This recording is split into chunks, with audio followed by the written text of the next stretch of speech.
अब की बार कितने पार जाएगी बीजेपी? 24 के लोकसभा चुनाव के लिए क्यों है ये बड़ा सवाल, चलिए आज जानते हैं। नमस्कार दोस्तों, अगले साल 24 में होने वाले लोकसभा चुनाव में बड़ा सवाल यह नहीं है कि नरेंद्र मोदी वापस आएंगे या नहीं, बल्कि यह है कि क्या वह धमाकेदार वापसी तो नहीं कर जाएंगे या रह जाएंगे 250 के नीचे। अभी 272 से कम सीट आने की स्थिति में दिखाई दे रही है बीजेपी को अगले 5 वर्षों तक केंद्र में शासन करने के लिए क्षेत्रीय सहयोगियों पर निर्भर रहने की आवश्यकता हो सकती है, क्योंकि इस बार बड़ा परिवर्तन होने वाला, जो भारत की राजनीति में एक बड़ा बदलाव होगा। चुनाव परिणाम से ही यह तय होगा कि क्या बीजेपी 1991 के बाद नरसिम्हा राव की तरह शासन कर पाएंगी या 24 में लग जाएगा ब्रेक। इंडिया गठबंधन का मानना है कि यदि वह 400 से 450 सीटों पर बीजेपी के साथ आमने सामने की लड़ाई लड़े तो तस्वीर बदल सकती है, और बदल जाएगी पर जब अन्य विपक्षी दल सब साथ हों, जैसे उत्तर प्रदेश में सपा और उसके सहयोगी दल और बसपा, कांग्रेस। इंडिया गठबंधन में कांग्रेस और अलग अलग क्षेत्रीय सहयोगी साथ आए हैं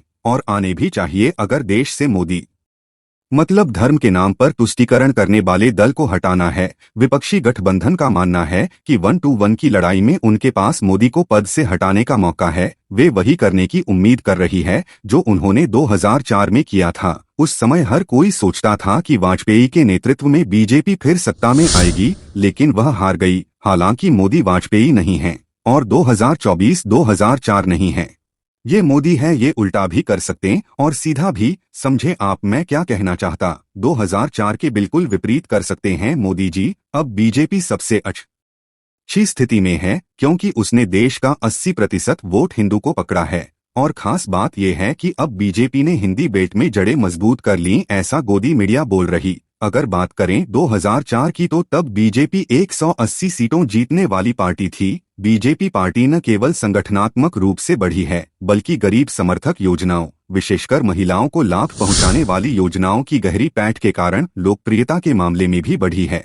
यह बीजेपी को निचले स्तर पर 200 से 240 से अधिक सीटों वाली राष्ट्रीय पार्टी बनाता है, न कि 180 सीटों वाली। यह याद रखने योग्य है कि 2019 में अधिकांश प्रमुख राज्यों सहित 16 राज्यों ने बीजेपी को 50% से अधिक लोकप्रिय वोट दिए थे, पर इस बार कम होगा। कारण है परिवर्तन। जब जनता परिवर्तन करती है तो वह सब भूल जाती। 2019 और 2024 के बीच जो बदलाव आया है वह यह है कि कम से कम 2 प्रमुख राज्य महाराष्ट्र और बिहार युद्ध के मैदान बन गए हैं।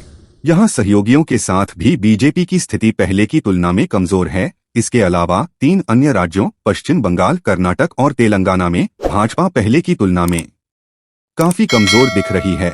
अगर हम राज्यों और केंद्र शासित प्रदेशों को 4 श्रेणियों में विभाजित करते हैं, वो कैटेगरी जिसमें बीजेपी को 50 से 60% सीट मिल सकती है, वे राज्य हैं उत्तर प्रदेश, गुजरात, मध्य प्रदेश, राजस्थान, हिमाचल, उत्तराखंड, दिल्ली, छत्तीसगढ़, कर्नाटक और झारखंड। बीजेपी के लिए अधिक सीटें देने वाले राज्य रहे हैं वे कैटेगरी जहां उन्हें 45% से अधिक हिस्सेदारी मिल सकती है। इस श्रेणी के राज्यों में महाराष्ट्र, बिहार और असम हैं। इसके अलावा वे हैं जहां वो 20 से 25% सीट जीत सकती है। पश्चिम बंगाल, ओडिशा, जम्मू कश्मीर, तेलंगाना और गोवा के लिए कम सीट वाले राज्य हैं। अब निष्कर्ष निकालें तो बीजेपी इस बार फंस सकती अगर विपक्षी दल एक सीट पर एक उम्मीदवार उतारे बीजेपी के सामने, तभी विपक्ष दिल्ली में भगवा हटाकर तिरंगा फहरा सकता है। खैर, हमने तो बता दिया, अब आपकी बारी, तो कमेंट्स करके जरूर बताइए और वीडियो को लाइक, शेयर और चैनल को सब्सक्राइब जरूर कीजिए। धन्यवाद।